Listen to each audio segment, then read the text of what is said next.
You just watched the video title and now you want to learn how does backtesting works. So let's just get into the video. So this presentation will be outlining the institutional approach to algorithm testing designed to expose weaknesses before your money is at risk. Okay. So what backtesting really is. Core philosophy is backtesting is not about proving a strategy works, which many people think, that it's that, but it's actually about trying to break it before the market does. Trying to validate your assumptions or your confirmations. So it's validation, not confirmation, and the objective is to identify failure modes and weaknesses through systematic stress testing rather than seeking evidence that confirms existing beliefs. Don't worry, we will simplify a lot of the concepts later on in this video. So let's just move on.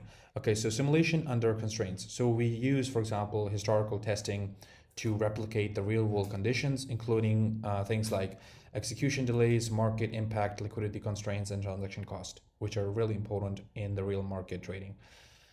Then we do the testing of the assumptions. So every trading algorithm contains implicit assumptions about market behavior, execution, and data quality that require explicit validation. So why are most backtests misleading? So the majority of retail and amateur backtests suffer from fundamental flaws that render results meaningless or dangerously optimistic. Understanding these pitfalls is essential before interpreting any historical performance data. So things like curve fitting is like, for example, optimizing parameters to fit historical data perfectly create strategies that capture noise, and rather than actual signal or actual strategy. So resulting in models that fail immediately in live trading. Ignoring cost. So if you exclude spreads, commissions, slippage, and market impact, it would obviously produce artificially inflated returns that would 100% vanish under realistic execution conditions. And then comes over optimization. So excessive parameter tuning and strategy complexity lead to models that memorize historical patterns rather than learn like general market dynamics. Okay. Then comes in the things like data quality and bias, and this is like the first step of your backtesting or strategy designing, which is like the quality of your data set. So the foundation of any backtest is the quality and integrity of historical data. Subtle biases in data construction can create phantom edges that disappear in live trading, making data validation, a critical first step. So things like, for example, survivorship bias. So like you're using only currently trading instruments includes delisted failures, creating an artificially positive historical environment that overstates strategy performance. Or things like lookalike bias. So, for example, in like using information, future information in decision logic, such as end of day prices for intraday signals, produces impossible results that cannot be realistically replicated. And then there's things like data leakage, so information from outside the legitimate knowledge set contaminating the backtest, including like revised fundamental data or like adjusted prices, right? So if your data is leaking somewhere, you need to look into that as well. And also the most basic but still very important thing is clean versus dirty data. So if you have a data set, you need to clean it. Like for example, you need to remove the like empty rows if there are or you can also use an average price for that empty rows, or you can do many other things. But you need to clean your data before you do the backtesting. In sample versus out of sample testing. So proper data partitioning is fundamental to validation. So the in-sample period is used for strategy development and optimization, while the out-of-sample period provides an unbiased estimate of future performance. So why does splitting the data set matters? It matters because training and testing on the same data guarantees like overfitting. Okay, so out-of-sample testing reveals whether the patterns learned are generalizable or just historical artifacts. So what OOS actually proves? OOS means this thing. So out of sample results demonstrate that a strategy's logic extends beyond the collaboration period. However, OOS is still historical data and cannot guarantee future performance, but it's a good way to not have a bias in your backtesting. Okay, so common mistakes is using the OS data to tune parameters, insufficient OS period length, multiple OS tests without walk forward, and cherry picking favorable OS windows. So you don't want to do all those things. So now let's come into walk forward analysis. So walk forward analysis simulates realistic deployment by repeatedly optimizing on a rolling in sample window and testing on subsequent out of sample periods. So this methodology reveals how strategy perform when continuously rebalanced. So this is like the flow of workflow analysis. Is like you first do the optimization, then you do the testing, and then you roll it forward, and then you re-optimize, and then you repeat. Okay. This approach answers the critical question: does the strategy remain robust when parameters are periodically calibrated, or do performance gains vanish once you move beyond the initial optimization period? Okay, so you can use like rolling windows, you can use calibration logic, or you can use realistic deployment simulation. So parameter sensitivity testing. So robust strategies exhibit stable performance across reasonable parameter ranges. So sensitivity analysis identifies whether returns derive from the genuine market inefficiencies or like the narrow parameter specifications that are unlikely to persist and are not realistic. Okay. So for example, stability across ranges. So you have to test parameters at plus 20 or minus 20% intervals around optimal values. So performance should not degrade gradually. Sorry, performance should degrade gradually, not collapse suddenly.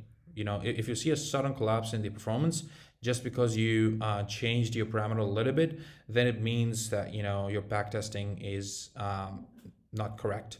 So flat versus sharp performance zones. So broad performance plateaus suggest robust logic, and vice versa as well. So robustness versus perfection. So a slightly suboptimal but stable parameter set outperforms a precisely optimized but fragile configuration live trading. So sometimes when you like your backtesting, you'd find a perfect kind of parameter and then you think that you have found the holy grail, but it's just that parameter is perfect only for the past data set. It will not work for the future data set. So it is better to have a slightly like broader and stable kind of a parameter than to find that precise needle in a haystack. Okay, this is also from our experience in Nexus Ledger. So overfitting explained clearly. So overfitting occurs when a model learns historical noise rather than underlying market structure. The result is a strategy that performs brilliantly in the backtest but fails immediately when deployed. Why? Because it has memorized non-repeating patterns. So this, I know you've probably been prone to overfitting a lot in your backtest, and this is the main reason behind that. Okay, so regime-based testing is also another cool thing that you should involve. So like markets cycle through distinct behavioral regimes like trending, mean reverting, high volatility, and crisis conditions. Okay, so strategies must be validated across all relevant regimes to ensure they're not accidentally optimized for a single market state.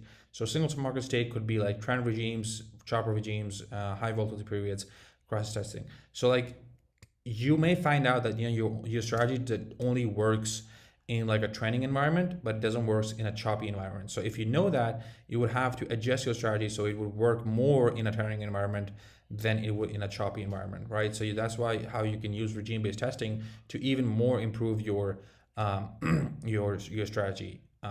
Okay, so slippage and transaction costs. So idealized backtests assume perfect execution at closing prices with zero cost, right? So like if I have to summarize this thing in just a single line, it is to include the slippage and transaction cost in your backtesting. Okay, you have to include it, right? That's the first thing to do. And even like I would say something like even like include more slippage and more transaction costs to make it more robust. So if like your brokers or exchanges transaction cost is like 2 bps or like 0. Let's suppose 4%, right? 0.4%, then you should make the transaction cost 0.55%, to have like that edge or like that comfortability. Okay, so you need to include slippage and transaction costs in your backtesting to make it realistic. And then you have liquidity and market impact. So position size relative to average trading volume determines execution quality. So strategies developed on small accounts often fail when scaled because larger orders move markets, a phenomenon called market impact. Okay, so if you have a small account, luckily any strategy would most probably work and it would not be affected by position size, like position sizing or market impact. So like if you have a small account, then you don't need to worry about this, right? But if you have a large account, you do need to worry about this and also estimate the order book depth. Okay, so Monte Carlo simulation is also a very famous term in backtesting and also in algo trading. So it's just simulation that randomizes trade sequences to generate like thousands of alternative equity curves, revealing the distribution of possible outcomes rather than relying on a single historical plot. Okay, so like it would just go on different paths to try and see what's the average outcome of all the paths to get to know you, to let you know that this is like the average path of your strategy. Okay, so that is very important to do in your backtesting. So randomized robustness testing, so it's like beyond Monte Carlo you can also do robustness testing. It includes like control disturbances to data and parameters to identify fragile components. So for example, what you can do is you can have like you can increase, for example, your trending environment more and your mean reversion environment less in your backtesting. And then you would want to see like what would happen if I do this, what would happen if I do this. So like you're using random iterations to see how robust your backtest is. Okay, so it's like noise injection. You're willingly like injecting noise to see how robust your signals or your backtesting is. Okay. Then you have stress testing extreme conditions. Now this is like, very simple to understand. It's just, like have like a lot of conditions where your strategy or your backtesting would miserably fail, and try to stress test your backtest on that conditions. Okay. So sorry, that was my cat. So risk metrics that actually matter. So you would see a lot of risk metrics like, for example, drawdown or daily drawdown or like Sharpe ratio, Sortino ratio. All those are important, but I wanted to include this one thing as well, which is also index. So it measures the depth and duration of drawdowns, which is important to know to get an idea, like how deep your drawdown can go and for how long it can go. Okay. So also you should be doing risk adjusted returns, which again are the same thing that I just told you, like Sortino ratio and Sharpe ratio and MAR ratio, etc. So you should not be focusing on win rate, because a 90% win rate with small wins and occasional like huge losses produces worse outcomes than a 40% win rate with like disciplined risk management in your backtest. Equity curve analysis. So equity curve analysis, you can just Google it on and find like multiple websites that do equity curve analysis, and you would get like a hang of it. So it reveals critical information about strategy behavior beyond summary statistics. So it visually does the analysis, and then it identifies the patterns that determine whether a strategy is psychologically tradable and operationally sustainable for you. Okay, so it's like it still uses Monte Carlo simulation, but it's still fun to actually do this analysis, and you can easily do this. So forward testing and pivot trading. So the final validation stage. This is like this final stage, which is no amount of historical testing replicates the psychological reality of live execution. So forward testing on paper or with minimal capital reveals behavioral and technical issues that is absent from backtest. So paper trading, exposes like things like execution delays, API reliability issues, or WebSocket issues, data feed inconsistencies, and many other things. So that's why you should, like do paper trading with your algo or forward testing. Okay, so execution validation is basically the gap between theoretical signals and actual fills between, and actual fills, which determines live performance. So execution validation models the complete order life cycle, including partial fills, latency effects, and order type behavior. So sorry, I had a disturbance. So yeah, so resuming the video, execution validation models the complete order life cycle, like including things like partial fills, latency effects, and order type behavior. Okay. So you would have like partial fills. So, for example, large orders may fill across multiple price levels or remain partially unfilled during volatility periods. Okay, and latency effect is like the effect of latency that you would have, thus delaying your orders. Okay, and then order type modeling, it like market orders guarantee fills, but they sacrifice price. Limit orders guarantee price but risk non-execution. So you have to model both to understand trade-offs.